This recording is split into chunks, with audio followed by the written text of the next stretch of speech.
Novel تم یوں ملے از قلم عیشا گل ایپیسوڈ نمبر 18 زحل زحل صنم اور ادا بھابھی کے بیچ میں بیٹھی ہوئی تھی۔ وہ اسے خوب باتوں میں لگائے ہوئے تھیں جب عرشی اس کے پاس چلی آئی۔ عرشی نے لپک کر اس کا ہاتھ تھاما، چہرے پر خوشی اور آنکھوں میں چمک تھی۔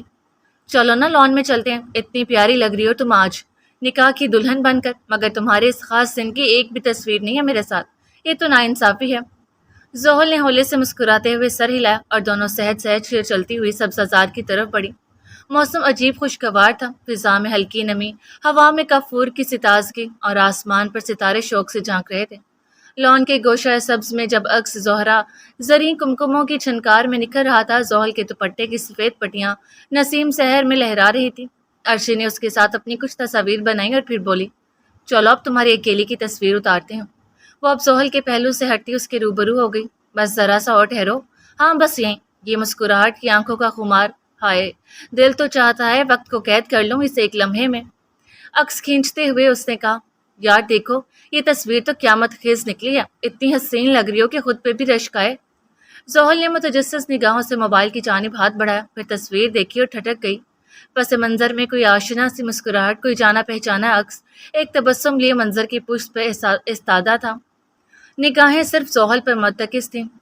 وہ یمان تھا جو چہرے پہ مانوس محبت کا سایہ لیے کھڑا تھا۔ اس کا دل دھڑکا، وہ پلٹی تو وہی خوابوں کا رہرو حقیقت میں موجود تھا، شانوں پہ شال ڈالے، آنکھوں میں محبت کی وہی درینہ چمک لیے۔ اتنی سادہ سی تصویر کا کیا لطف! یمان نے شوخی سے کہا، چند رومان پرور تصویریں بھی تو ہوں ہماری، آج کے دن کی نشانی، ہماری یادگار لمحوں کی محبت کی گواہی دیتی ہوئی۔ زحل نے شرم سے رخ پھیر لیا، رخسار گلاب ہو گئی اور پلکیں لرزنے لگیں۔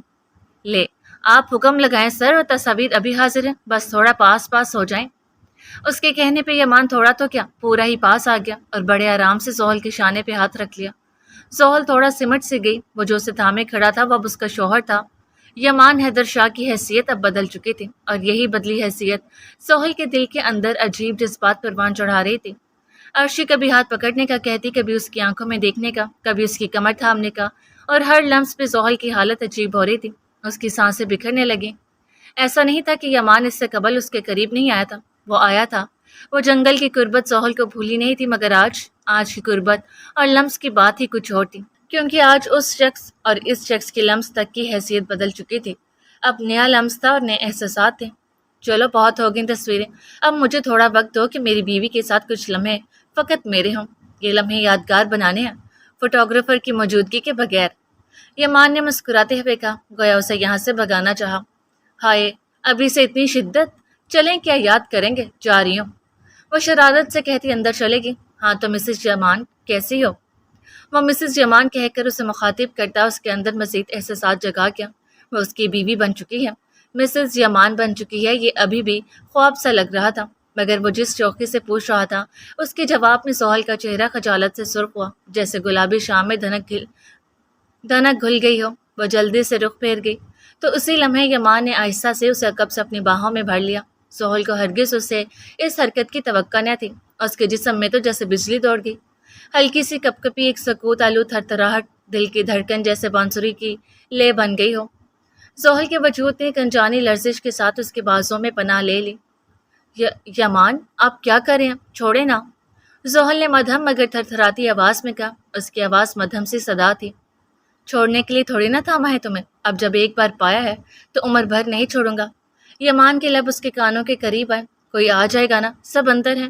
زحل نے لرزتے لہجے میں کہا، آنے تو، اپنی بیوی کو ہی باہوں میں لیا ہے، کسی غیر کو تھوڑی نا، اور میں تو کب سے ترس رہا تھا اس لمحے کو جب تم یوں فقط میری ہو کر سامنے آؤ اور میں تمہیں اس قرب کے لمحے میں اس راحت کی نرم گزرگاہ پر لے جاؤں، تمہیں اپنی باہوں میں بھر کر سکون، محبت اور خوشبو کے اس لمحے کو جیتا ہوا محسوس کروں۔ میں محسوس کرنا چاہتا ہوں زحل، کرنے دو مجھے، اور تم بھی کرو۔ اس نے زحل کو خود سے مزید قریب کر لیا، آنکھیں موند لی اور زحل کے وجود کی خوشبو اپنے اندر جذب کرنے لگا۔ زحل کی پلکیں لرزیں، لب خاموش ہوئے، اور دل گویا یمان کی دھڑکنوں سے ہم آہنگ ہو گیا۔ اس کی آنکھیں بند ہو گئیں اور وہ لمحہ محبت کی ایک مکمل دعا بن کر دو دلوں کے بیچ ٹھہر گیا۔ زحل بھی جیسے خوشبو، لمس اور قربت کی لوری میں ڈھلنے لگی۔ کچھ کہنا چاہتا ہوں تم سے۔ کچھ دیر بعد اس کے خاموش سمٹے لبوں میں حرکت ہوئی تو زحل نے بند پلکیں جدا کی۔ کیا؟ اور آنکھیں کھولتے ہوئے اس سے پوچھا۔ یمان مسکراتا ہوا اس کے روبرو آیا اور اس کا چہرہ ہاتھوں میں بھرے اپنے لبوں کو اس کے کانوں کے قریب کیا۔ زحل کا دل اتھل پتھل ہوا۔ اس سے قبل کہ یمان کے لب زحل کے کانوں سے ٹکراتے وہ بولا، عید مبارک میری جان۔ اس کا لہجہ ایسا گمبھیر مگر گہرا تھا کہ زحل کے دل پر جیسے کسی نے پھول رکھ دیے ہوں۔ ایک عجیب سا نرم نم اور محبت بھرا لمس اس کے دل کی گہرائیوں تک اتر گیا۔ اس کی پلکیں نم ہو گئیں اور دل نے آہستہ سے کہا، یہی لمحہ، یہی ہے وہ لمحہ جس کی میں نے ہر دعا میں خواہش کی تھی۔ وہ اپنی عید یمان کے سنگ ہی تو چاہتی تھی، اور اس کے رب نے اس کی چاہ کتنے خوبصورت انداز میں پوری کی تھی۔ حقیقی معنوں میں تو ہماری عید آج ہوئی ہے زحل۔ میں نے کہا تھا نا کہ آج کے دن تم میری عیدی ہوگی، کل عید کے دن تم میری عیدی بنو گی۔ وہ جو تم سمجھ رہی ہو وہ میں ہونے نہیں دوں گا، تم میری ہو اور رہو گی۔ اور ایسی خوبصورت عیدی آج سے قبل کبھی نہیں دیکھی میں نے۔ وہ زحل کی تھوڑی تلے ہاتھ رکھے محبت پاش لہجے میں بولا، آپ کو بھی عید مبارک یمان۔ زحل خوشی سے نم ہوتی آنکھیں لیے بولی، واقعی اس کی عید بہت خوبصورت تھی۔ وہ جتنی شکر گزار ہوتی اتنا کم تھا۔ ایسی روکھی سکھی مبارک نہیں چاہیے، اچھی سی عیدی دو تاکہ عید منانے کا حق بھی ادا ہو۔ اچھی سی عید مطلب؟ زحل نے ناسمجھی سے پوچھا۔ اچھی سی عید مطلب کوئی پیار بھرا لمس، کوئی پیار بھری بات۔ وہ مانی خیزی سے بولا تو زحل نظریں جھکا کر لب کاٹنے لگی۔ تم سے ایسی عیدی کی طلب رکھنا میرا حق ہے زحل، اور بڑے حق سے میں اپنا حق مانگ رہا ہوں۔ وہ زحل کی کلائی پکڑ کے اسے اپنے قریب کرتا بولا۔ زحل کی پلکیں ہنوز جھکی ہوئی تھیں۔ اب تو تم پہ میرے وہ حق ہے مسز یمان کہ اگر گنوانا شروع کروں تو انہی ہاتھوں میں منہ چھپا لو گی۔ پھر یمان نے شوخی اور مانی خیزی سے کہا تو زحل کو واقعی سمجھ نہ آئی کہ کہاں منہ چھپائے۔ نرم حنک ہواؤں کی لطیف سرسراہٹ، شام کے ملائم سائے اور فضا میں پھیلی مہندی چوڑیوں اور شیرینی کی خوشبو، جیسے خود عید بھی دونوں کے گرد بہار کی چادر بن کر اتر آئی ہو۔ یمان کے ساتھ تنہا اس لمحے میں زحل کی آنکھوں میں وہی بچپنے کی شوخی جھلکی جو کبھی اسے عید کی دوپٹوں والی فراک پہنے چاکلیٹ کے بدلے ضد کرتے دیکھتی تھی۔ عیدی بیویاں لیتی ہیں نہ کہ شوہر، میں کوئی عیدی ویدی نہیں دے رہی، انفیکٹ عیدی لینا تو میرا حق ہے۔ وہ شرما بھی بھرپور رہی تھی مگر پھر خیال آیا کہ عید لینا تو اس کا حق بنتا ہے، تبھی ساری شرماہٹ ایک طرف رکھتی بولی، لائیں نکالیں میری عیدی۔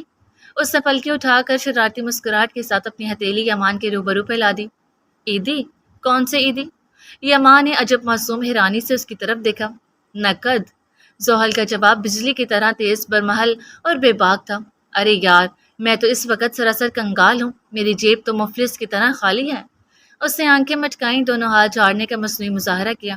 نظر نہ سکہ نہ دولت، فقط دل ہے، اور وہ تو پہلے ہی تمہارے قبضے میں ہے۔ زحل نے بھویں سکیڑ کر اس پر گہری نگاہ ڈالی۔ آپ جھوٹ بول رہے ہیں، آپ کے پاس سب کچھ ہے، بس دینے کا دل نہیں۔ زحل نے بھویں سکیڑ کر اس پر گہری نگاہ ڈالی۔ جھوٹ وہ بھی اپنی نئی نویلی دلہن سے؟ یمان نے سینہ تھام کر مصنوعی صدمے کا اظہار کیا مگر زحل کی نگاہوں میں وہ اعتبار نہ تھا۔ ٹھیک ہے، مت دیں۔ وہ اچانک خفا سی ہوگی، ہتھیلی سمیٹ کے رخ پھیر لیا۔ یمان نے جیسے لمحہ بھر کے لیے اس کی خاموشی کو محسوس کیا، پھر آہستہ سے قریب آ کر کہا، ارے میری پرنسس تو ناراض ہو گئی۔ وہ خاموش رہی، ہون گلاب کی کلی کی مانند بھینچے ہوئے رخ دوسری سمت کیے۔ اچھا چلو، میرے سچ پر یقین نہیں تو پوری تلاشی دے دیتا ہوں۔ یہ کہہ کر یمان نے شرارت سے جیبوں میں ہاتھ ڈالے اور یکایک والٹ نکال کے لہرا دیا۔ ارے یہ کہاں سے آیا؟ وہ دانستہ حیران ہوا۔ اچھا تو یہ ہے وہ کنگالی، زحل نے جل کر کہا۔ یہ والٹ تو خالی لگ رہا ہے۔ نو منی سویٹ ہارٹ۔ وہ ابھی بھی اسے تنگ کر رہا تھا۔ ایسا ہو ہی نہیں سکتا کہ عید کے روز آپ میرے پاس خالی والٹ لے کر چلے آئیں۔ میں جانتی ہوں آپ نے میری عیدی پہلے سے طے کر رکھی ہے، سو چلیں نکالیے۔ والٹ تو اچھا خاصا بھرا ہوا دکھائی دے رہا تھا۔ دینا کیا زحل، سارا والٹ ہی تمہارا ہے، اسے رکھ لو۔ یہ ماں نے والٹ زحل کے ہاتھ میں تھما دیا۔ نہیں، ایسی عیدی میں نہیں لوں گی، زحل نے بے نیازی سے کہا۔ یہ میری پہلی عیدی ہے اور میں چاہتی ہوں کہ آپ خود اپنے ہاتھوں سے میرے ہاتھ میں رکھیں، جیسے کوئی عزیز ترین شے کسی مقدس امانت میں دی جاتی ہے۔ یہ ماں نے کچھ لمحے خاموشی سے اس کی آنکھوں میں دیکھا، وہ نگاہیں جن میں ضد کے پیچھے محبت، خودداری میں چھپی چاہت اور خفا ہونے کی ادا میں بے پناہ مان تھا۔ وہ مسکرائے اور آہستہ سے والٹ کھولا، 5000 کی نوٹوں کی چھوٹی سی گڈی نکالی اور زحل کی ہتھیلی پر رکھتے ہوئے نہایت نرمی سے کہا، یہ میری بیوی کی پہلی عیدی ہے، میری محبت کی پہلی رسم۔ زحل تھوڑی دیر کے لیے مبہوت سی رہی، ہاتھ میں رکھے ان نوٹوں کا وزن گویا ریشم کا ہو، مگر ان لمحوں کی وقت کسی خزانے سے کم نہ تھی۔ یمان نے اس کے ہاتھ تھامتے ہوئے دھیمی مگر پرخلوص آواز میں کہا، میں چاہتا ہوں کہ میری ہر آنے والی عید تمہارے سنگ گزرے، تم اسی طرح ضد سے، مان سے، حق سے، ہنسی سے میرے سامنے ہاتھ پھیلاؤ اور میں ہر بار اپنا آپ تمہاری ہتھیلی پر رکھ دوں۔ زحل کی پلکیں لرز کی اور لبوں پر ہلکی سی لرزش ہے۔ کیا ہر عید کی طرح زندگی کے ہر دن پر بھی آپ یہی حق دیں گے؟ اس نے بڑی حسرت اور مان سے پوچھا۔ نہ صرف حق بلکہ تاج بھی، جو کہ میری پرنسس کی شان ہوگا۔ میں صرف عید ہی نہیں بلکہ دنیا کی ہر شے تمہارے قدموں میں رکھنا چاہتا ہوں۔ یمان نے اس کے ماتھے پر نرمی سے لب رکھے اور کہا۔ زحل کا وجود اس لمحے سے محبت پہ پوری طرح سمٹ آیا۔ اس کی چوڑیوں سے جھنکار اٹھی اور سانسیں گہری ہوئیں۔ پھر اچانک اس نے زحل کا ہاتھ مضبوطی سے تھاما اور کہنے لگا، چلو باہر چلتے ہیں۔ زحل ہڑبڑا گئی۔ کہاں لے جا رہے ہیں؟ اس نے جلدی سے پوچھا۔ اپنے نکاح اور عید کو سیلیبریٹ کرنے، یمان نے مزے سے بتایا۔ ابھی؟ زحل نے بھی یقینی سے کہا۔ وہ دلہن کے لباس میں سجی سنوری، چوڑیوں مہندی سنگھار کی خوشبو میں لپٹی ہوئی تھی اور گھر کے سب افراد اندر موجود تھے۔ ہاں ابھی، یمان نے جواب دیا۔ ایسے کیسے؟ سب لوگ اندر ہیں، آپ کی فیملی بھی، میری فیملی بھی۔ ایسے اچھا تھوڑی نہ لگتا ہے، ہمیں ایسے نہیں جانا چاہیے۔ سب ہمیں ڈھونڈیں گے، کیا سوچیں گے؟ بابا کتنے ناراض ہوں گے۔ زحل نے اپنا ہاتھ چھڑوانا چاہا۔ سب کو بھی پتا ہے کہ آج ہم دونوں کا دن ہے، سو سب یہی سوچیں گے۔ یمان نے اس کی ایک نہ سنی، بس نگاہوں میں ضد اور لبوں پر شوق۔ مگر بابا، انکل سمجھ جائیں گے کہ تم اپنے شوہر کے ساتھ ہو، تو پھر پریشانی ہی کیا ہے؟ یمان اسے ٹوک کر بولا۔ نہیں یمان، ہمیں یہ نہیں کرنا چاہیے، زحل نے اب ذرا سنجیدگی سے کہا۔ دیکھو زحل، اگر شرافت سے میرے ساتھ نہیں چلو گی تو اٹھا کے لے جاؤں گا۔ یمان نے آنکھیں سکیڑ کر مسکراہٹ کے ساتھ کہا۔ زحل کا چہرہ دہک گیا۔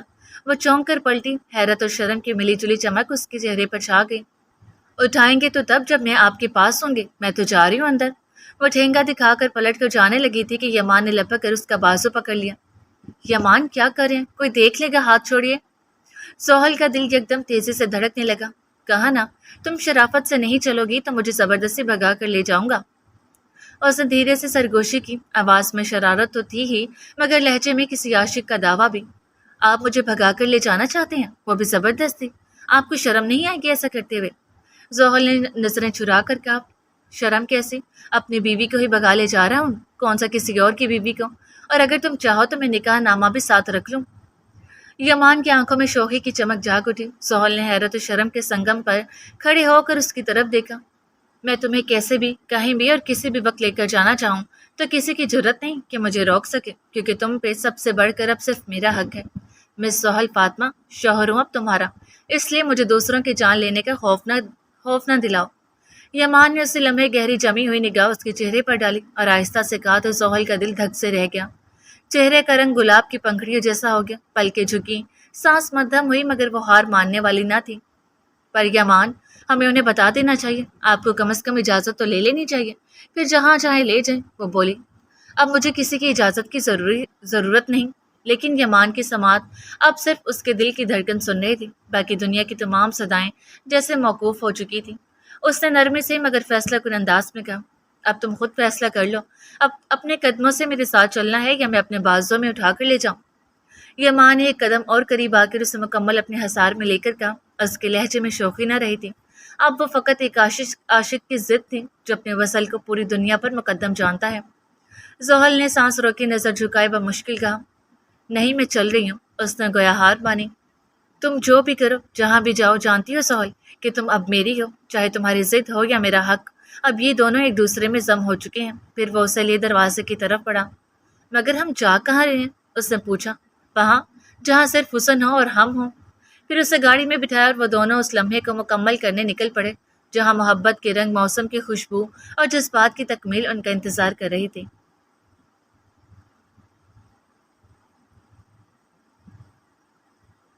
رات کا پہلا پہر تھا، فضا میں نمی سی تیر رہی تھی، بادل آسمان پر خاموش خرامی سے چھائے ہوئے تھے۔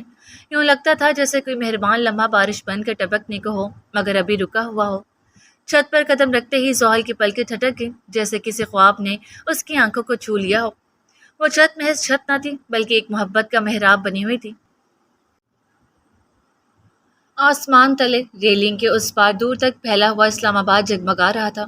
بڑے بڑے پہاڑ جیسے شب کی چادر اوڑھ کر کسی راز میں ڈوبے بیٹھے ہوں، کہکشاں سا منظر، نیچے شہر کی روشنیوں کا ہجوم اور اوپر بادلوں کا انبوہ، جیسے زمین و آسمان نے ایک دوسرے سے میل کر لیا ہو۔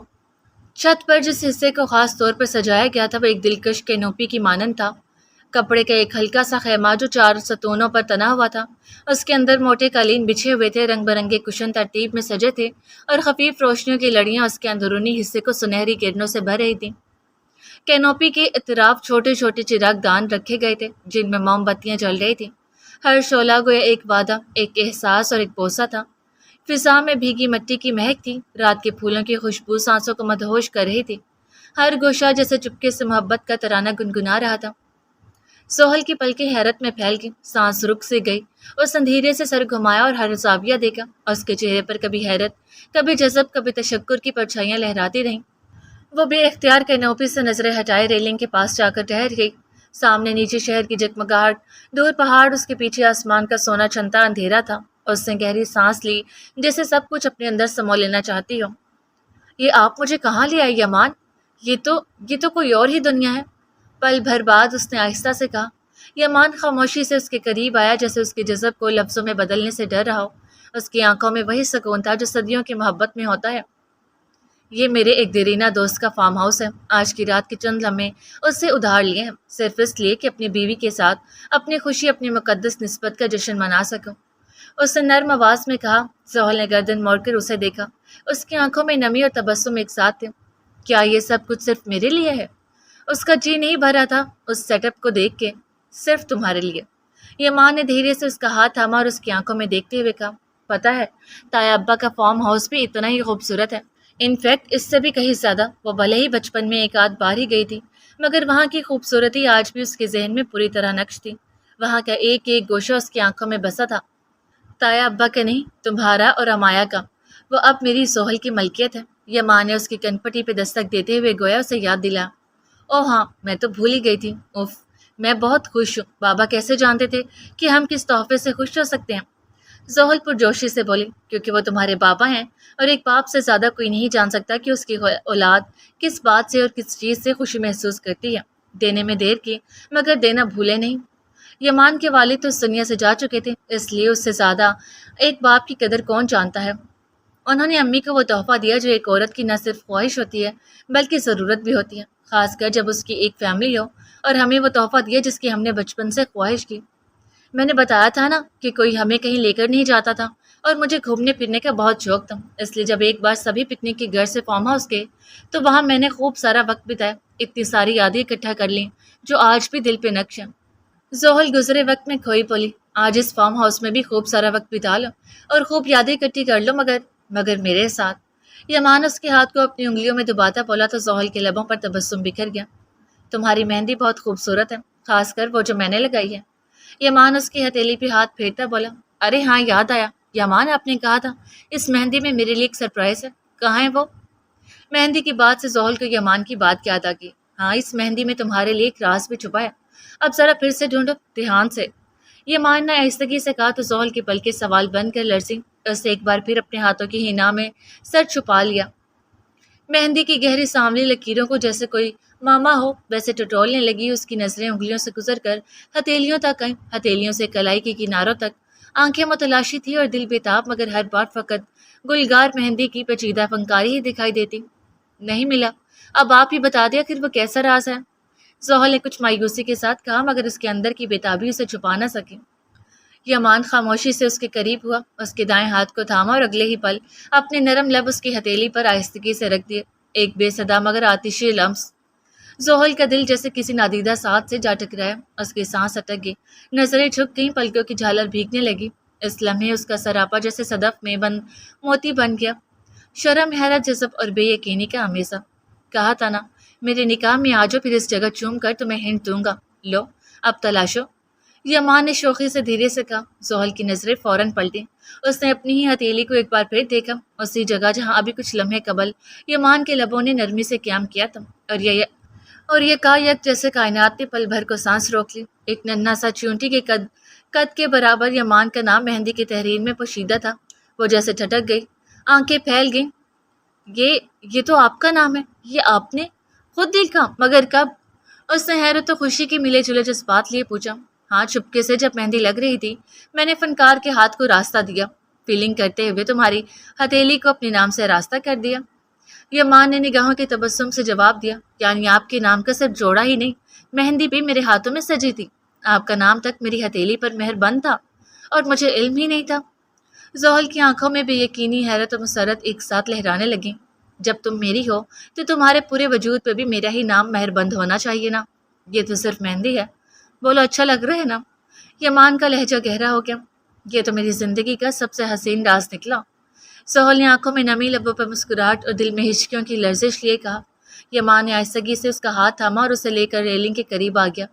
رات کی سیاہی میں بکھری ہوئی نیچے شہر کی روشنیاں، دور تحت نظر پھیلے ہوئے پہاڑ اور اوپر بادلوں کا جھرمٹ، سب کچھ گویا کسی فنکار کا خواب معلوم ہوتا تھا۔ زحل خاموشی سے سب دیکھ رہی تھی، اس کی سانسیں بھاری، آنکھیں منجمد اور لبوں پر دعاؤں کی سی چپ۔ یہ جگہ کتنی خوبصورت ہے نا یمان، اس قدر حسین کہ یوں لگ رہا ہے جیسے کوئی سینری ہو۔ یہ پہاڑ، یہ آسمان، ستارے، یہ شہر کی رنگ برنگی روشنیاں، یہ سڑک اور سبزہ کسی خواب کا حصہ معلوم ہو رہا ہے۔ تھینک یو مجھے اتنی خوبصورت جگہ پر لانے کے لیے۔ اف، کتنا سکون ہے یہاں، اور یہ سرد ہوائیں، لگتا ہے آج بارش ہوگی۔ وہ اس سارے منظر کو آنکھوں میں بسانے کے بعد آنکھیں مونتی ان ہواؤں کو اپنے وجود سے ٹکراتا محسوس کرنے لگی۔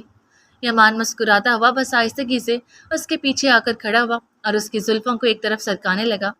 زحل سمجھی شاید وہ کوئی شوق چھوٹا سا لمحہ چھیڑا ہے، ہنسی سی لبوں پر آئی، مگر پھر اسی پل اس کی گردن میں ایک خفیف سی ٹھنڈک اتری، اسے چونک کر پلٹنا چاہا مگر اس سے قبل یمان نے کان کے قریب لب رکھتے ہوئے سرگوشی کی۔ یہ میری جان کا نکاح کا پہلا تحفہ۔ زحل کی سانسوں کا رخ ایک لمحے کو بدل گیا، اس نے آہستہ سے اپنے گلے کی جانب ہاتھ بڑھایا اور پھر چھو لیا اس لطیف مگر قیمتی لاکٹ کو جو اب اس کے گلے میں چمک رہا تھا۔ چاندی کے اندر چمکتا ہوا ننھا سا ہیرے کا ستارہ، محبت کی بندھی ہوئی مہر بند مہر۔ زحل کی آنکھوں میں خوشی کا ایک اور سیلاب امڈ آیا۔ یہ میرے لیے ہے، اس نے اس ہیرے کو چھوتے ہوئے کہا جو اس کی بیوٹی بون کا بوسہ لے رہا تھا۔ میں تو تمہیں اپنا سب کچھ دے چکا ہوں، یہ تو محض ایک چھوٹا سا اعتراف ہے۔ یمان نے مسکرا کر کہا اور انگشت شہادت سے اس ہیرے کو خود بھی چھونے لگا جو اس سے چند لمحوں قبل زحل کے نام کیا تھا۔ یہ بہت خوبصورت ہے، کیا یہ ریئل ڈائمنڈ ہے؟ اس نے ہیرے کو غور سے دیکھتے ہوئے پوچھا تو یمان نے اس بات میں سر ہلا دیا۔ پھر تو یہ بہت مہنگا ہوگا نا؟ اسے حیرت بھی ہوئی، چیزوں کی قیمتیں اور اہمیت انسانوں سے بڑھ کر نہیں ہو سکتی۔ میرے لیے تم جتنی قیمتی ہو اور اہم ہو اتنا اور کچھ بھی نہیں۔ یہ تحفہ میں نے تمہارے لیے بہت دل سے لیا، بنا یہ سوچے کہ کیا مہنگا ہے کیا سستا۔ سو تم بھی بس اس کی قیمت سے ہٹ کر اس سے جڑی میری محبت کو دیکھو۔ وہ ایسے کئی لاکٹ اس کے قدموں میں نچھاور کر سکتا تھا، نہ صرف یہ تحفہ بلکہ اس سے جڑی آپ کی محبت میرے لیے کیا ہے میں بیان نہیں کر سکتی۔ تھینک یو سو مچ یمان۔ زحل جواب میں جھجکتی ہوئی اتنا ہی کر سکی کہ اس کا ہاتھ اپنے ہاتھوں میں بھر کر شکریہ ادا کر ڈالا، مگر یمان کو تو کچھ اور بھی چاہیے تھا۔ مجھے شکریہ نہیں بلکہ جوابی تحفہ چاہیے، نکاح صرف تمہارا نہیں میرا بھی تو ہوا ہے۔ اس نے بھی تحفے کی ڈیمانڈ کر دی۔ کیا تحفہ چاہیے آپ کو؟ آپ جتنا قیمتی تو نہیں دے سکوں گی مگر کوشش پوری کروں گی، زحل نے جھٹ سے پوچھا۔ مجھے کوئی میٹیریلسٹک تحفہ نہیں چاہیے زحل، مجھے تو وہ تحفہ چاہیے جس میں میری محبت کے چند لمحے قید ہو سکیں۔ وہ زحل کے قریب ہوتا بولا، یمان کی آواز میں نرمی تھی مگر لہجے میں ایک انکہی خواہش کی لرزش۔ میں سمجھی نہیں، ایسا کون سا تحفہ ہے میں آپ کو دے سکتی ہوں جو؟ اس نے ناسمجھی سے پوچھا۔ یمان کے لبوں پر ایک معنی خیز تبسم در آیا، ایک نرم اور مختصر سا لمس، بس اور کچھ نہیں۔ اس کی آواز جیسے نمی سے بوجھل شب میں گھلی کسی صدا کی مانند تھی۔ زحل کا سارا بدن جیسے ٹھٹک گیا، وہ اس کی طرف جھکا، اپنا چہرہ اس کے قریب کیا اور معنی خیزی سے بولا تو زحل بدک کر پیچھے ہوئی۔ اس کی پلکیں لرزی، گالوں پر حیا کی کرن دوڑ گئی، اب ہاتھ اپنے دوپٹے کے کنارے کو مٹھی میں لے آئے۔ یمان کی آنکھوں میں اصرار نہ تھا مگر ایک خاموش التجا تھی جو لفظوں سے زیادہ نگاہوں میں بولتی ہے۔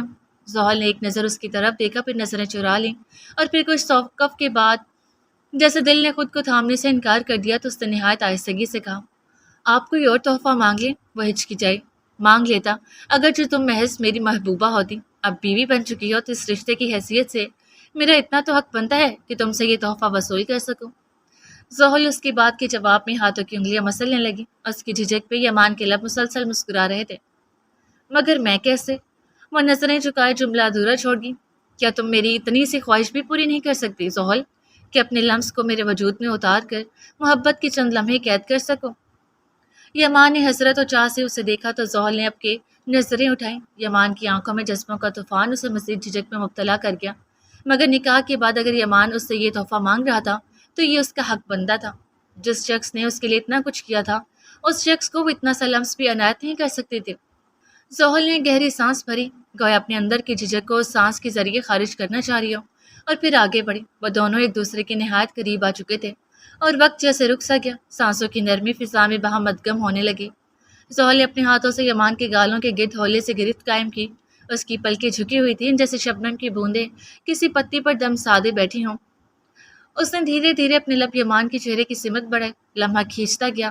وہ ایک ابدی لمحہ بن گیا جس میں ہر احساس معلق تھا، ہر جذبہ زبان سے بے نیاز ہو چکا تھا۔ زحل کی پلکیں اور جھک گئیں، دل کی دھڑکن آسمان چھونے لگی اور لب تھرتھرا گئے، اور پھر اس کے ہونٹ یمان کے گال کے گلنار سطح سے آشنا ہوئے۔ وقت جیسے شیشے میں منجمد ہو گیا ہو، زحل کے لبوں پر بھی اختیار کپکپاہٹ دوڑ گئی، اور یمان کے لبوں پہ مسکراہٹ۔ زحل کے لبوں کا وہ کامتا لمس یمان کے وجود میں ایک نرمی اور ٹھنڈک کی صورت گھلتا چلا گیا، جیسے ویران صحراؤں پر یکایک بادلوں کی رمجھم برس پڑی ہو۔ ویسے ہی وہ ہلکی لرزش اس کے دل کی زمین پر ٹپکی اور فوراً ہی اس کی روح کی گہرائیوں میں جذب ہو گئی۔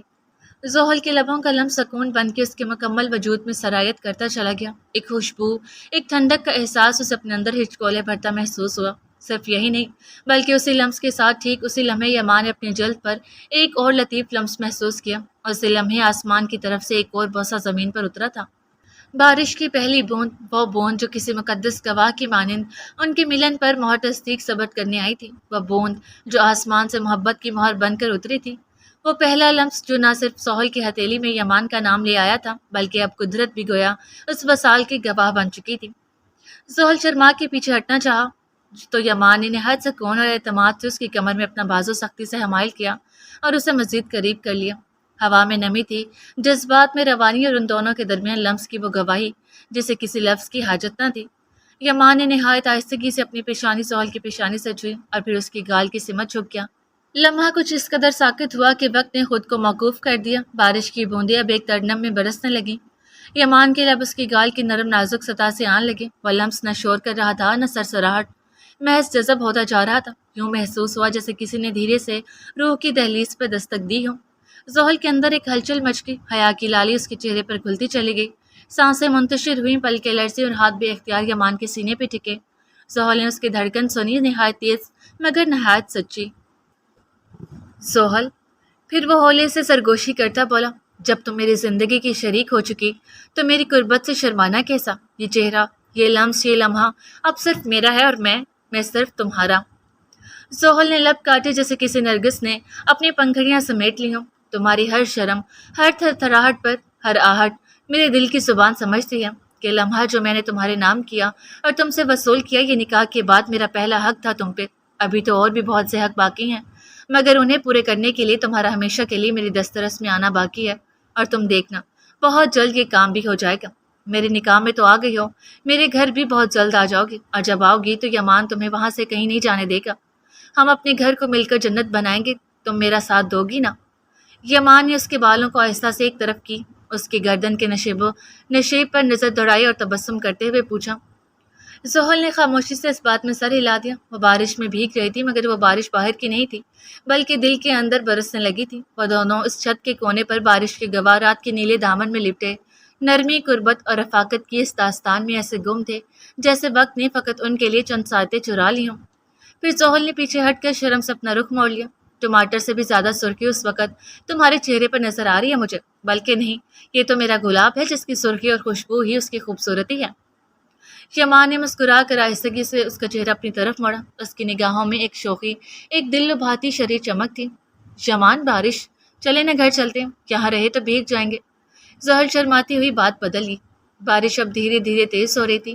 فضا میں مٹی کی مہک، شب کی خاموشی اور دو دھڑکنوں کی ہم آہنگی ایک ایسا نغمہ بن چکی تھی جسے صرف دلوں کی سماعت سن سکتی تھی۔ بارش کی بوندیں اب آسمان سے آنکھیں برسانے لگی تھی۔ زحل نے آسمان کی طرف دیکھا، اس کی پیشانی پر نمی اتری، آنکھوں میں یمان کے عکس کے ساتھ آسمان کا لمس سمایا۔ گھر جانے کی کیا ضرورت ہے جب اس بارش سے بچاؤ کے لیے اتنی خوبصورت چھت یہاں موجود ہے؟ چلو اس کے اندر چلتے ہیں۔ یمان نے اسے کینوپی کے اندر لے جانا چاہا، مگر یمان، وہاں سب ہمارے منتظر ہوں گے، کیا سوچ رہے ہوں گے کہ نہ جانے ہم دونوں بن بتائے کہاں چلے گئے، سب خفا ہوں گے، ڈانٹ پڑ جائے گی ہمیں۔ زحل کو پھر سے فکر ستائی۔ کسی کی فکر نہ کرو کیونکہ سب کو سب معلوم ہے۔ انکل سے اجازت لے کر آیا ہوں کہ محض 1 گھنٹہ اپنی بیوی کے ساتھ باہر اسپینڈ کرنا چاہتا ہوں۔ عید اور نکاح کی خوشی کسی خوبصورت مقام پہ سیلیبریٹ کرنا چاہتا ہوں، اور انہوں نے کہا ٹھیک ہے بیٹا جاؤ، مگر گھنٹے تک آ جانا۔ یمان نے اتنی اہم بات اب جا کے بتائی تھی۔ کیا واقعی آپ بابا کی اجازت سے مجھے یہاں لے کر آئے ہیں؟ زحل نے تعجب سے اسے دیکھا۔ اور تمہیں کیا لگتا ہے کہ میں چپکے سے تمہیں اٹھا لاؤں گا اور پیچھے نہ صرف سب کو پریشانی میں ڈالوں گا بلکہ خفگی میں بھی؟ وہ مزے سے بولا۔ کتنے بدتمیز ہیں آپ، میں تب سے فکر مند تھی اور آپ مجھے اب بتا رہے ہیں؟ گھر والے ہوتے یا نہ ہوتے مگر سہل ضرور خفا ہوتی نظر آ رہی تھی۔ اچھا اب تم مت خفا ہو جانا، اب تو معلوم ہو گیا ہے نا، اب بے فکر ہو جاؤ اور آؤ یہاں بیٹھ کر موسم کا لطف لیتے ہیں، ورنہ بھیگے ہوئے گھر جائیں گے تو سب کو کوئی اور ہی مطلب لے جائیں گے۔ وہ ایک آنکھ دبا کر بولا تو زحل اس کی بات کا مطلب سمجھتے نظریں جھکا گئی۔ لگتا ہے آج تو فضا بھی ہماری خوشی میں بھیگنا چاہتی ہے۔ وہ جھک کر اسے کینوپی کے نیچے لے آیا جہاں زمین کے لمس پر قالین کی لطافت اور گدوں کی آسودگی تھی، شبنم کی خوشبو، شمع کی لو اور چپ کی موسیقی جیسے ہجر کا کفن اتار کر وصال کے پیرہن اوڑھ چکی تھی۔ ایک کونے میں ایک چھوٹا سا اسپیکر پڑا تھا، ابھی تو خاموش تھا مگر یامان کے موڈ کا کچھ معلوم نہ تھا، کب بدلتا اور وہ اسپیکر پہ پیار کے نغمے چلا دیتا۔ وہ دونوں قالین پر نیم دراز ہو گئے، سامنے ستاروں کی چھت، نیچے عشق کا فرش، روشنی، بارش، خوشبو اور قرب، ہر شے یوں ملی تھی جیسے وقت نے یمان اور سہل کے وصل کی رسم ادا کی ہو۔ یمان کشن سینے سیٹ کیے ان پہ سر ٹکاتا بڑے سکون سے وہاں دراز ہو گیا، جبکہ زحل اس کے پہلو میں بیٹھ گئی۔ یہاں آؤ۔ یمان نے اپنی پشت قالین پر ٹکائی اور زحل کو نرمی سے اپنے پہلو میں لٹا لیا۔ زحل جھجکی مگر انکار کی کوئی وجہ نہ تھی، سو اس کی پکار پہ اپنا سر اس کے شانے پہ ٹکا گئی۔ اوپر بھلے آسمان ڈھکا ہوا تھا مگر سامنے سے سارا آسمان بآسانی دکھائی دے رہا تھا۔ دونوں ایک دوسرے کے پہلو میں دراز تھے، ان کے چہرے پر وہی بے ساختہ سکون تھا جو کسی دعا کے پورا ہونے پر چشم نم سے چلکتا ہے۔ زحل، یمان کی آواز اس رات کے سکوت میں رس کھولتی محسوس ہوئی۔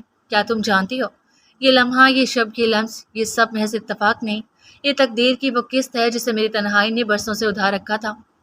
زحل نے ہلکے سے نگاہ اٹھائی مگر خاموشی زبان پر برجما رہی۔ تمہاری خاموشی ایک ایسا گیت ہے جو میرے دل کی دہلیز پر ہر ساتھ بجتا ہے، کبھی سروں کی طرح نرم، کبھی دعا کی طرح مدھم اور کبھی صرف ایک لمس کی طرح مکمل۔ زحل نے اس کے سینے پر نگاہ ڈالی، پھر خود کو تھوڑا سا سمیٹ لیا۔ یہ جو رات ہے، یہ جو لمحہ ہے، جو تنہائیوں کی اجرت ہے، میں نے ہر ستارہ گن کر دعا کی تھی کہ خدا تمہیں میرے روبرو کر دے، اور اب جب تم ہو تو باقی سب بے معنی ہے۔ یمان نے نیم خمار نگاہوں سے زحل کی جانب دیکھا اور دھیرے سے بولا۔ زحل نے نظریں چرائیں اور ہلکی سی مسکراہٹ کو ہونٹوں کے گوشے میں دبایا۔ محبت میں لفظ اکثر بے وفا ہو جاتے ہیں زحل، اور لمس وہ صداقت ہے جو کبھی دھوکہ نہیں دیتی۔ آج تمہارا ہاتھ میرے ہاتھ میں ہے تو گویا میری تقدیر کی لکیر پوری ہو گئی۔ یمان نے آہستہ سے اس کی انگلیاں تھام لی، اس کے ہاتھ کو اپنے ہاتھ میں مکید کر لیا۔ زحل کا چہرہ دہکنے لگا، اس نے فقط پلکیں جھکائیں۔ یہ بادل، یہ بارش، یہ ہوائیں، یہ منظر اور یہ رشتہ، یہ سب مل کر میرے جذبات کو ایک حسین موڑ پر لا کر کھڑا کر رہے ہیں۔ اوپر سے تم میرے پہلو میں ہو تو دل قابو میں آنے کو رضامند ہی نہیں ہو رہا۔ بتاؤ کیا کیا جائے؟ اس نے مانی خیزی سے پوچھا۔ زحل شرما کر میں اس کے شانے میں چھپا گئی۔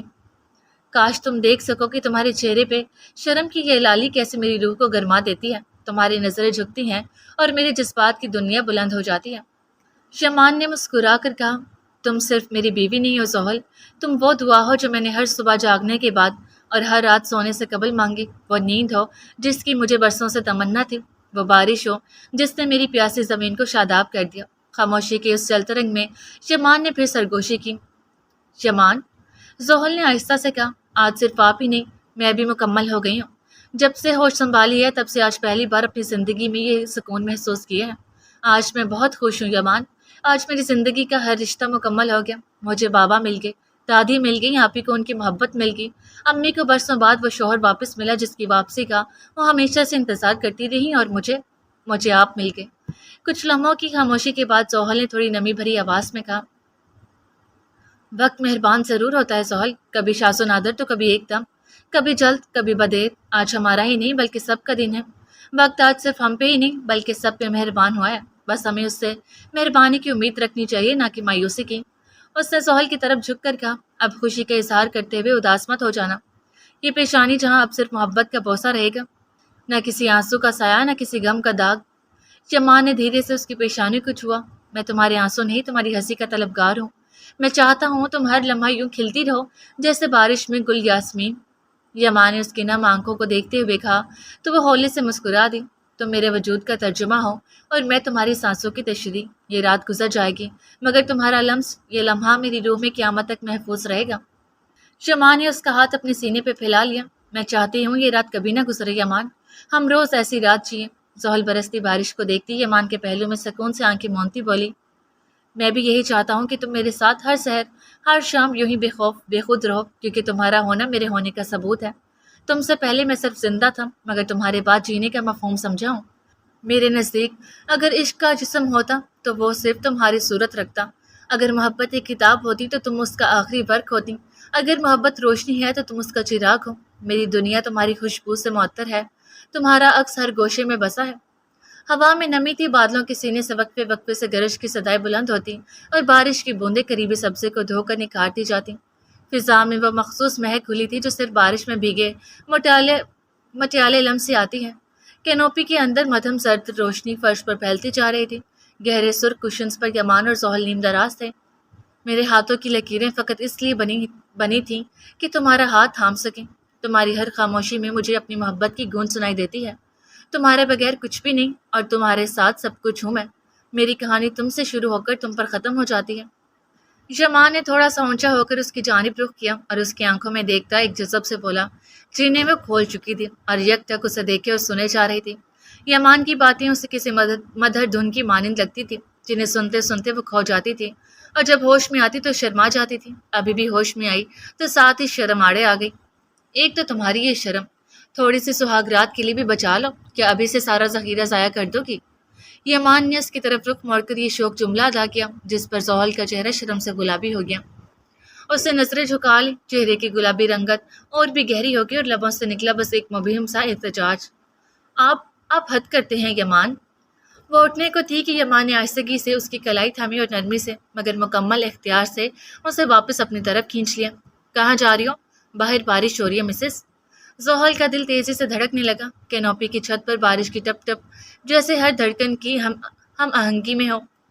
آپ مجھ سے ایسی باتیں مت کریں ورنہ میرا آپ کے پاس بیٹھنا مشکل ہو جائے گا۔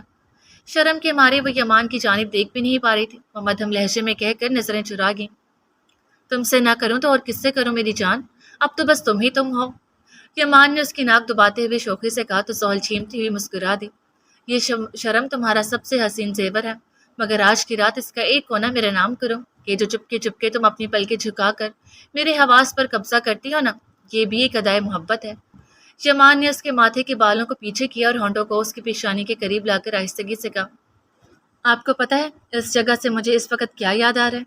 وہ کھوئی کھوئی سی بولی۔ کیا؟ یمان نے پوچھا۔ اس کینوپی کو دیکھ کر مجھے ہمارا خیمہ یاد آ رہا ہے، اس بارش سے وہ چشمہ اور جنگل کی وہ بارش، وہ سب کتنا خوبصورت ہے یمان۔ زحل کی آنکھوں میں ہلکی سی اداسی کی رمق امڈ آئی۔ دوبارہ جانا چاہتی ہو وہاں؟ یمان نے اس کی اداس چمکتی آنکھوں میں دیکھتے ہوئے پوچھا۔ ہاں، کیا ہم جا سکتے ہیں؟ وہ فوراً بولی۔ ہاں، مگر تب جب تم ہمیشہ کے لیے میرے پاس آ جاؤ گی، تب مجھے تمہیں کہیں بھی لے جانے کے لیے کسی کی اجازت کی ضرورت نہیں رہے گی، جیسے آج یہاں لانے کے لیے ضرورت پڑی۔ یمان کا اشارہ واضح تھا کہ شادی کے بعد پھر تو آپ ابھی مجھے اپنے ساتھ لے جائیں ہمیشہ کے لیے۔ وہ بے صبری سے بولی تو یمان اس کی بات پہ کہکا لگا کر ہنس پڑا۔ اگر یہ بات تم نے مطلب کے تحت نہ کی ہوتی تو ضرور آج ہی بارات لے آتا، بلکہ بارات تو پوری تمہارے گھر پہلے سے ہی موجود ہے۔ وہ شوخی سے بولا۔ میں تو دل سے ہی کہہ رہی ہوں۔ زحل جھیمتی ہوئی بولی۔ اوہو، تو یعنی اتنی بے صبری ہے اپنے یمان کے پاس آنے کی؟ یمان نے اس کا چہرہ تھوڑی تلے ہاتھ رکھ کر اونچا کرتے ہوئے اس کی آنکھوں میں دیکھتے ہوئے شریر لہجے میں کہا۔ یمان کے پاس آنے کی نہیں، بلکہ یمان کے ساتھ پھر سے جنگل میں وہی یادیں دہرانے کی۔ زحل نے زبان چڑھاتے ہوئے کہا۔ ڈونٹ وری مائی ڈیئر، اس بار ہم کچھ زیادہ اسپیشل یادیں بنائیں گے۔ تم سمجھ رہی ہے نا میں کن مومنٹس کی بات کر رہا ہوں؟ یمان نے مانی خیفزی سے کہا تو زحل پہلے تو سمجھی نہ، مگر جب سمجھی تو جھیم کر رخ پھیر گئی۔ یمان بے ساختہ مسکرا دیا۔ بادلوں کی لپیٹ میں ڈوبا آسمان، ٹھنڈی ہواؤں کا سرسراتا قافلہ اور کینوپی کے اوپر گرتی بارش کی نازک چھاچے کو یا فطرت نے ایک محبوبہ کی مانگ میں ستارے سجا دیا ہوں۔ ہوا میں نمی کی مہک گلی تھی جو کینوپی کے اندر پھیلے قالینوں اور مخملی کشنز پر نرمی سے دستک دے رہی تھی۔ یمان نیم دراز زحل کے چہرے کو تکتا رہا جیسے وہ کسی قیمتی نسخے کے ہر لفظ کو حفظ کرنا چاہتا ہو۔ پھر اس نے گہرا سانس لیا اور آسمان کی طرف نظر اٹھا کر بولا۔ کیا تم نے کبھی غور کیا ہے یہ موسم بھی عشق کی مانند ہے، خاموش ہو کر بھی اندر ہی اندر شور مچاتا ہے، برستا ہے مگر کسی کو بھیگنے کا ہوش تک نہیں رہنے دیتا۔ زحل سکون سے اس کے شانے پر سر ٹکائے سینے پہ ہاتھ رکھے اسے سنتی گئی۔ یمان نے اس کے بالوں کی ایک لٹ انگلی سے سمیٹ کر پیچھے کی۔ اچانک وہ جیسے کسی خیال سے چونکا اور نرمی سے اٹھ کر کینوپی کے ایک گوشے کی طرف بڑھا۔ زحل بھی اٹھ بیٹھی اور اچنبھے سے اسے دیکھنے لگی۔ وہاں ایک چھوٹا سا اسپیکر پڑا تھا جو اب تک خاموش تھا، مگر یمان کی انگلیوں کی جنبش سے اس کی خاموشی ٹوٹ گئی۔ چند ہی لمحوں میں فضا میں ایک نرم مدھم اور جذب سے لبریز دھن بکھر گئی، ایسی رومانوی موسیقی جو روح کے تاروں کو چھیڑتی چلی جائے۔ اس نے آہستگی سے زحل کی طرف ہاتھ بڑھایا۔ زحل نے بے ساختہ اس کی طرف دیکھا، کچھ نہ سمجھی اور کچھ تذبذب سے، مگر یمان کی نگاہوں میں جو دعوت محبت تھی وہ انکار کی مجال کہاں رکھتی تھی۔ اس نے ہچکچاتے ہوئے اپنا ہاتھ اس کے ہاتھ میں یوں رکھ دیا جیسے وقت رک گیا ہو اور ان کی ہتھیلیوں نے ایک معاہدہ کر لیا ہو۔ یمان نے اسے نرمی سے کھینچا اور ایک ہاتھ کمر کے گرد ہلکا سا بنا دیا، دوسرے ہاتھ میں اس کی نازک انگلیاں تھام لی۔ یہ اب کیا کریں؟ اس نے ناسمجھی سے استفسار کیا۔ سروں کی لہروں پر میں تمہارے ساتھ بہنا چاہتا ہوں، تمہیں اپنی باہوں میں لے کر اس ساز کے ہر تال پر جینا چاہتا ہوں، سرگم کی ہر تان پہ تمہیں اپنے ساتھ جھومتے دیکھنا چاہتا ہوں کہ تم خود کو میرے حوالے کر دو، کہ تمہاری حرکات میرے لمس کے تابع ہو جائیں اور تمہاری جھجک میری باہوں کی پناہوں میں پگھل جائے۔ یمان نے سرگوشی کی سی نرمی میں کہا، لیکن مجھے تو ڈانس نہیں آتا۔ زحل کا لہجہ کامتا سا تھا۔ جب میں ہوں تو تمہیں کچھ بھی سیکھنے کی ضرورت نہیں، بس خود کو میرے حوالے کر دو۔ یمان کی آنکھوں میں ہلکی سی شرارت چمک گئی اور وہ وقت جیسے رک سا گیا۔ یمان نے زحل کو اپنی باہوں میں سمیٹا، ایک قدم دھیما، دوسرا محتاط، پھر ایک خفیف سی گردش جیسے باد صبا نے دونوں کو اپنی لپیٹ میں لے لیا ہو۔ بارش کی بوندیں قریبی پتوں پر ٹپک ٹپک کر رقص کا ساز بن گئی۔ کینوپی کی چھت پر پڑتی بوندوں کا ساز، زمین سے اڑتی نمی اور اسپیکر سے اڑتی لے، سب گویا اس لمحے کے گواہ بنے۔ دونوں دھیرے دھیرے رقص کرنے لگے، ہر قدم، ہر جنبش بارش کی موسیقی سے ہم آہنگ۔ کینوپی کی چھت پر بوندیں بجتی جا رہی تھیں، جیسے تالی بجا کر ہر گردش کا استقبال کر رہی ہو۔ جب یمان نے زحل کو نرمی سے جھکایا تو آسمان پر بادل زور سے گرجے، جیسے وقت خود اس غربت پہ ناراضن ہو۔ بادلوں کی خوفناک مگر رومانوی گن گرج۔ جب یمان کا چہرہ زحل کے اتنے قریب آیا کہ دونوں کی سانسیں ایک دوسرے کے لبوں سے ٹکرائیں، تو ہوا نے جھک کر ان دونوں کو اپنے آغوش میں لے لیا، اور ان کے گرد لپٹی فضائیں جیسے ان کے وصال کی چادر بن گئی ہوں۔ یمان نے زحل کو ایک چکر میں گھمایا اور اس لمحے کینوپی کے اندر لٹکتی زرد روشنیوں نے جھوم جھوم کر، لرز کر، بکھر کر جشن منایا۔ لگتا تھا کہ دیواریں بھی ناچ رہی ہوں اور آسمان بھی مسکرا رہا ہو۔ لال نارنجی سنہری بلب رقصاں لہریں بن کر ان کے گرد لہرانے لگیں۔ پھر یمان نے اسے اوپر اٹھایا جیسے زحل اس کے بازوں میں ایک آرزو بن کر اتری ہو۔ زحل کی پیشانی اس کے کندھے سے لگی تھی اور وہ ہولے ہولے سانسوں کے لے میں جھولتی جا رہی تھی۔ یہ لمحے، یہ دھڑکنیں، یہ موسم، سب ہمارے لیے بنے ہیں زحل۔ میں چاہتا ہوں کہ ساری عمر تمہیں اسی آہنگ میں تھامے رکھوں۔ پھر یمان نے اس کے کان کے قریب سرگوشی کی۔ زحل کے لبوں پہ مسکراہٹ آ گئی، کچھ کہے بغیر اس نے یمان کے سینے پہ سر رکھ دیا۔ بارش اب بھی ہو رہی تھی، مگر اس لمحے دلوں کی تپش نے کینوپی کے اندر موسم بدل دیا تھا، اور ان کے درمیان صرف سانسوں کی گفتگو اور دلوں کی دھڑکنوں کا سنگیت۔ محبت کی رات ایک بے نام شہر کے اوپر خاموشی کی زبان میں کہانی لکھتی رہی۔ یہ رات، یہ لمحہ، یہ شہر، یہ چھت، سب گویا ایک مقدس گواہی بن چکے تھے کہ محبت کبھی زبان سے نہیں، لمس سے بولتی ہے، اور مہندی کی لکیر میں اگر کوئی نام چھپ جائے تو وہ صرف عشق کا ہو سکتا ہے۔ عرشی دھیمی چال سے ذہن کی کسی نادیدہ گہرائی میں ڈوبی، ہاتھ میں کھانے کی پلیٹ تھامے لاؤنج کے صوفے کی طرف رواں تھی۔ اس کی نظریں کہیں اور تھیں اور قدم بے ارادہ اور دھیان مکمل غائب۔ عین اسی لمحے سامنے سے اریب آ گیا اور ان دونوں کا غیر متوقع تصادم ہو گیا۔ پلیٹ کا توازن بگڑا اور سالن کی چند چھینٹیں اریب کی شرٹ پر بکھر گئیں۔ عرشی کے چہرے کا رنگ گویا خون کی جگہ شرمندگی سے سرخ ہو گیا، آنکھیں پھیل گئیں، لبوں سے ایک بے ساختہ چیخ سے نکلی، اوہ آئی ایم سوری۔ وہ بدحواسے میں ایک ہاتھ منہ پر رکھے کھڑی رہ گئی۔ اریب نے شرٹ کی طرف ایک سرسری نگاہ ڈال کر سر کو نرمی سے جنبش دی۔ کوئی بات نہیں، میں صاف کر لوں گا۔ اس نے عرشی کو اس شرمندگی سے نکالنا چاہا۔ آئی ایم سوری، میری وجہ سے آپ کے کپڑے خراب ہو گئے۔ عرشی نے ایک قدم پیچھے ہٹ کر دوبارہ معذرت کی۔ اس کی آواز ندامت کے باعث ہولے سے کانپ گئی۔ اٹس اوکے، میں نے کہا نا، ہلکی سی چھینٹیں ہیں، میں صاف کر لوں گا۔ اریب نے تحمل سے مسکرا کر کہا۔ اسی دوران اس کی نگاہ نیچے گری، سنگ مرمر کے فرش پر ایک ننھی چمکتی ہوئی چیز پر پڑی۔ وہ ذرا جھکا اور انگلیوں کے درمیان اسے اٹھایا۔ یہ ایک نازک سی انگوٹھی تھی جس کے بیچ میں نیلم جیسا نیلا نگینہ جھلملا رہا تھا۔ وہ اسے غور سے دیکھ ہی رہا تھا کہ عرشی گھبرا کر تیزی سے آگے بڑھی اور اس کے ہاتھ سے جھپٹ کر وہ انگوٹھی واپس لے لی۔ اوہ، یہ تو میری رنگ ہے، میرے ہاتھ سے گر گئی۔ اس نے فوراً اسے اپنی انگلی میں پہن لیا۔ ایک خفیف اضطراب اس کے ہاتھوں کی لرزش سے ظاہر تھا۔ جس طرح تم نے جھپٹی ہے، لگتا ہے بڑی خاص ہے۔ اریب نے آنکھیں سکوڑتے ہوئے کہا۔ ارے نہیں، یہ تو…